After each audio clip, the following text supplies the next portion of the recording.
Então, vocês que estão aqui, assim como eu, também temos uma trajetória, temos um caminho.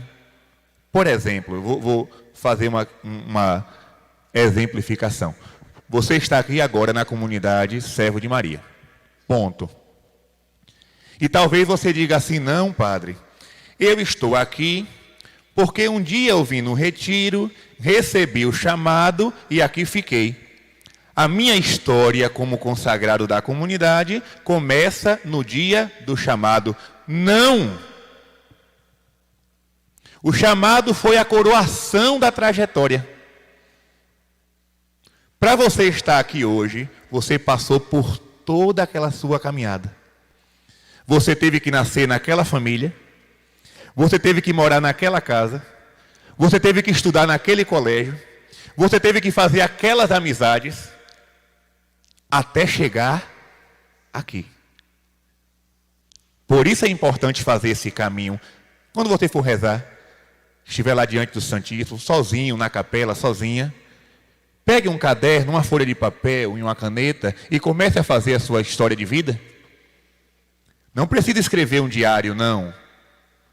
Basta pontuar. Onde eu nasci? Quem é meu pai? Quem é minha mãe? Eu sou filho adotivo? Não sou? Fui criado por quem? Passei por onde? Estudei onde? Até chegar naquela pessoa que te convidou para vir aqui e aqui Jesus te chamou. Essa é a nossa história e a nossa história não pode ser anulada.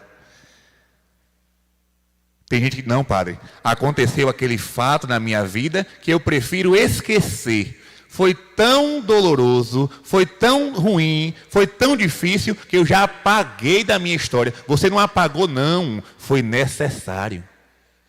Do mal, Deus tira um bem. Foi aquele mal sofrido no passado, foi aquela dificuldade que te fez chegar até aqui. Claro, existem pessoas que têm um caminho reto. Eu conheço, nasceu, já queria ser de Deus, e começou na igreja, na paróquia, foi coroinha, foi isso, foi aquilo, e parou na consagração. Isso é normal. Tem pessoas que têm... Eu conheço padres, amigos meus, que pequenos, com 4 anos, já celebrava a missa em casa, para a mãe, para a avó, com bolachinha e suco. Né? Ou seja, já veio com aquilo no sentido, e hoje é padre. Existem caminhos retos. O meu não foi reto. Eu tive que passar por várias situações até chegar na vocação sacerdotal. Eu tive que nascer naquela terra, tive que morar em outro lugar, tive que estudar em tal colégio, tive que visitar tal igreja, para conhecer tais pessoas, fazer tais experiências, até buscar a vocação. Foi o caminho que Deus escolheu para mim. E atenção, o caminho que Deus escolhe para nós é um caminho de cura. É sempre um caminho de cura. Onde você está agora? Você que está me acompanhando. Talvez alguém esteja em casa. O padre está pregando para os consagrados. É para você também. A sua história também está sendo construída por Deus. E tudo que você viveu foi necessário para você chegar aqui. Você está agora sentado na frente de uma televisão ou olhando para a tela de um celular. Por quê?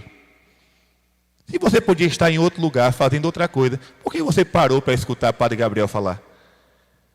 Por que você parou para ver Padre Lorenzo conduzindo a adoração? Por quê? Existe uma história para você chegar até aí agora. Essa história Deus está construindo. Abrace. Acolha o que Deus tem para você. E olha o exemplo de José. José poderia ser um revoltado. Por isso que eu não acredito nessa história de vítima da sociedade. Não, eu não acredito e lhe convido também a não acreditar. Uma vez me disseram, não, padre, aquela pessoa se tornou um ladrão porque foi vítima da sociedade. Não teve oportunidade de emprego. Não, se tornou um bandido porque não teve escola. Que história é essa? Que no tempo do meu bisavô não tinha escola para ninguém e ninguém foi bandido? Que história é essa de que alguém se tornou bandido porque não teve oportunidade? Não me venham com essa desculpa, porque eu não acredito. Quem quiser acreditar, não, ele se tornou uma pessoa perversa por causa disso. Nada, nada. José poderia ser revoltado e não se revoltou. Poderia ser um homem completo. Por exemplo, quando os irmãos chegaram, imagine, né? Ele foi jogado no poço, vendido, e depois os irmãos chegaram lá pedindo ajuda. José poderia dizer, a cambada de, espera aí que eu vou fazer com vocês a mesma coisa. Cava agora aí um poço bem fundo, joga todo mundo dentro. Vocês vão aprender como eu sofri. Vou pagar com a mesma moeda. Tome aí agora. Não. Ele chorou. Naquele choro aconteceu uma libertação de toda a mágoa, de todo o rancor. E passou a socorrer os seus próprios irmãos. Deus tem uma história para nós. E até na dor existe uma resposta. Até na dor existe uma resposta. Por exemplo, existe uma santa que agora é muito conhecida, chamada Santa Baquita. Quem já ouviu falar dela, levante a mão, por favor. Eita, a comunidade toda. Santa Baquita, uma jovenzinha que era escrava e hoje é uma grande santa. Sabe o que foi que Santa Baquita disse? Quando eu li aquilo, eu disse, olha, isso aqui ou é coisa de doido ou é coisa de santo. Às vezes a gente pode confundir, viu? Loucura com santidade, mas são coisas diferentes. O santo parece doido, mas não é. Santa Baquita disse, se um dia eu encontrar as pessoas que me escravizaram, eu vou beijar aquelas mãos, porque através dessa situação eu descobri Jesus Cristo e hoje sou apaixonada por Ele. Quando eu li aquilo, primeiro eu olhei com um olhar humano. Eu li aquilo com a razão humana e disse, essa menina é doida. Depois eu parei e rezei, não, essa menina é uma santa. Ela soube ler naquela história complicada de sofrimento um caminho para chegar à felicidade verdadeira. Se ela não passasse por aquilo, talvez nunca teria conhecido Jesus. E não seria hoje uma grande santa. Santa Miriam de Jesus crucificado. Alguém aqui conhece? Santa Miriam, aí já não foi todo mundo, né? Mas pesquisem depois a história dela. Uma das maiores místicas que a Igreja Católica já conheceu. Mística ao ponto de ter dons que eu nunca vi em outras biografias. A mulher era tão de Deus, que ela chegou ao ponto de mandar um recado para o Vaticano, dizendo assim, olha, em tal lugar tem uma bomba. Tirem, pelo amor de Deus. Não acreditaram, a bomba explodiu, matou uma pessoa. Era uma mulher de Deus. E Santa Miriam teve uma história que misericórdia. Ali outra que poderia ser revoltada. Santa Miriam chegou a sofrer uma tentativa de assassinato. Porque ela estava jovenzinha caminhando com um muçulmano. E o muçulmano disse para ela, se converta à minha religião, ao Islã. Ela disse, Deus me livre, eu sou católica. E a Igreja Católica é a única igreja fundada por Jesus Cristo. Nessa fé eu vivo, nessa fé eu quero morrer. Pense numa menina sabida. O muçulmano puxou não sei se foi uma faca, se foi um canivete, se foi, não sei o que foi, uma espada, e deu um corte no pescoço dela. Ela caiu desfalecida. E ele foi embora. Só que depois uma mulher misteriosa chegou, curou aquela ferida. Depois ela veio saber que era Nossa Senhora. Ela ficou curada. Foi morar numa família que a adotou. depois foi para uma comunidade religiosa, daquela comunidade foi para outra, e depois para outra, parou no Carmelo. E no Carmelo ela começou a ter os dons místicos que Deus lhe deu. Pense numa história difícil. Pense numa história complicada. E ela poderia dizer, não tenho mais jeito, não aguento sofrer mais. Grande santa. Grande santa. Então pare agora e pense. Por onde Deus me permitiu passar? Não é que Deus quer meu sofrimento não, viu? Deus é incapaz de desejar o mal, porque Deus é amor, vai dizer São João. O maior atributo de Deus é esse. Deus é amor. A essência de Deus é amor. Então Deus não pode deixar de amar.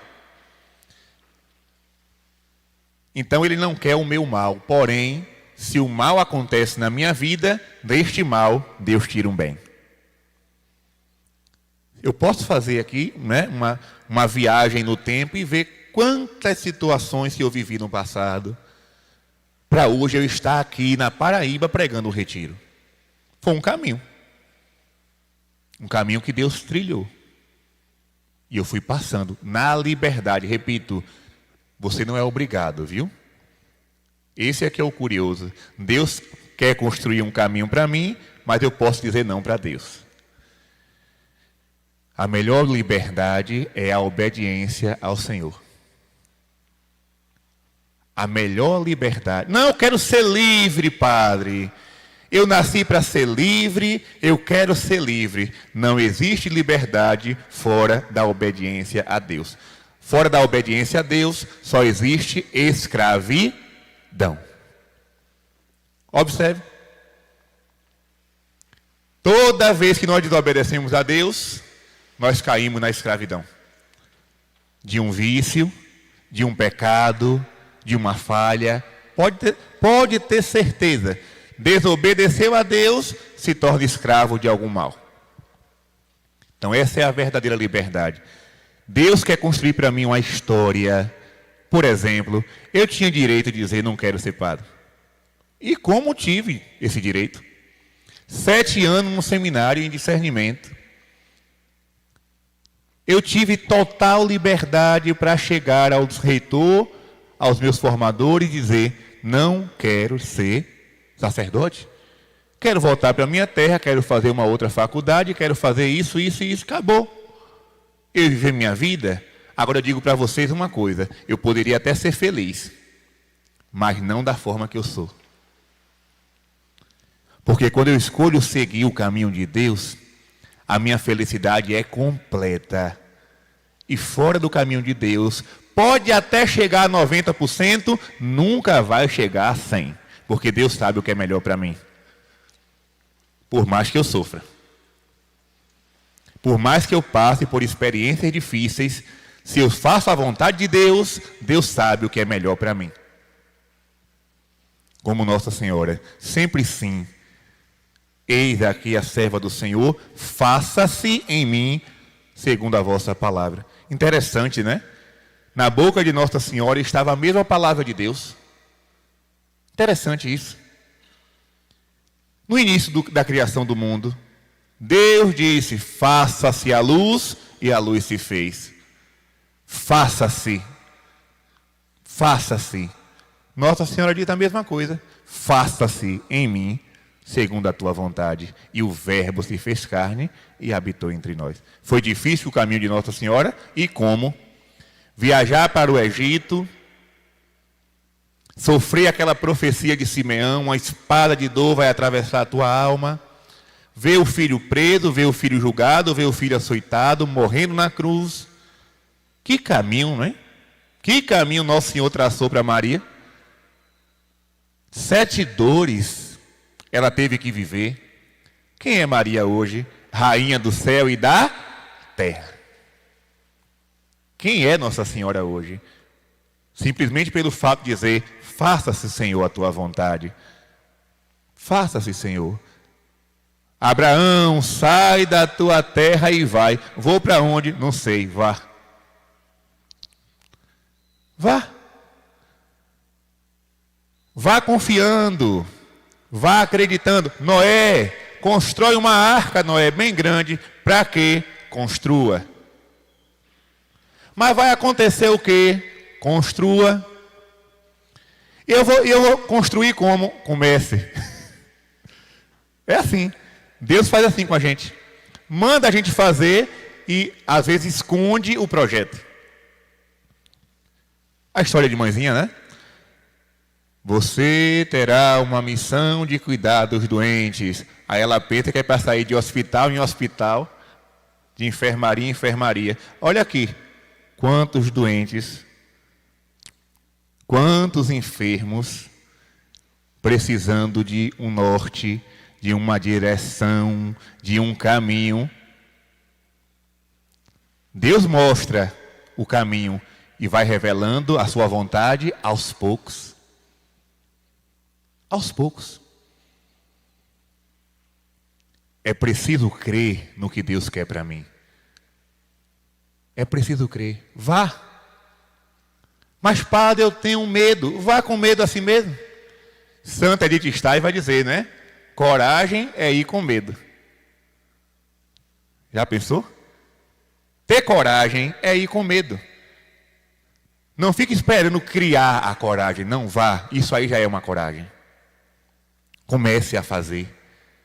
Mas, padre, essa situação dói demais. Se é o caminho que Deus escolheu, passa. Passa por ele. Confiando naquela promessa do Salmo: 10.000, 1.000 cairão à tua direita, 10.000 à tua esquerda, tu não serás atingido. Ou a gente crê, ou a gente não crê. Olha o caminho do Papa João Paulo II. Vocês já assistiram o filme da vida dele? Vocês viram quantas provações aquele homem passou até chegar no pontificado? Até chegar no papado? E quem foi João Paulo II, né?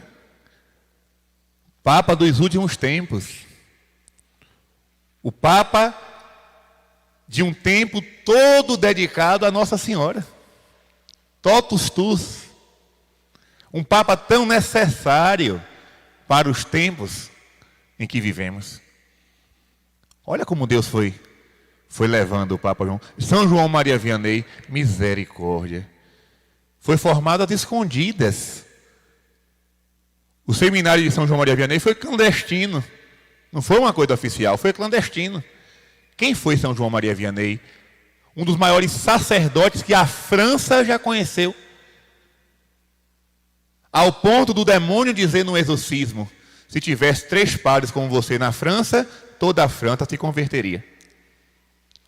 Pense no rojão. Pense na força que aquele homem tinha.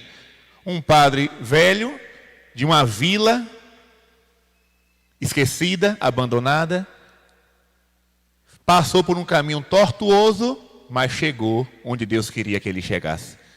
Não tenha medo. Nossa vida é um barco, Deus é o mar. Vai navegando. De vez em quando as ondas vão balançar o barquinho. Não tenha medo. Deus é quem te conduz. Deus é quem conduz o barco da tua vida. Vai passar por dificuldade? Vai. Vai ter momento de dúvida, padre? Vai. Incerteza? Também. Vai. Vai caminhando. O mar é Deus e o barco sou eu. Eu vou pedir ao pessoal do canto para preparar essa música, né? Para a gente encerrar esse momento com ela. Não dá mais para voltar, o mar é Deus e o barco sou eu. Então eu comecei com a história de José, para a gente ver como é bonito o agir de Deus na nossa vida. Não tenha medo. Se você um dia for jogado no poço, Deus vai te tirar de lá. Se você um dia foi vendido, seja lá qual foi a forma, se o caminho é o caminho de... vai passando. Deus vai te colocar no lugar que Ele quer. E você verá as maravilhas do Senhor acontecer na tua vida. Amém? Vamos ficar de pé? Vamos cantar essa música.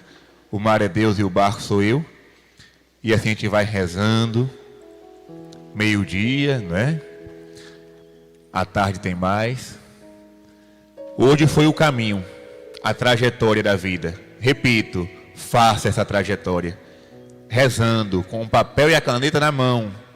Vai vendo por onde Deus te levou. Por onde Deus permitiu que você passasse. Pelas cruzes e pelas alegrias, até chegar aqui.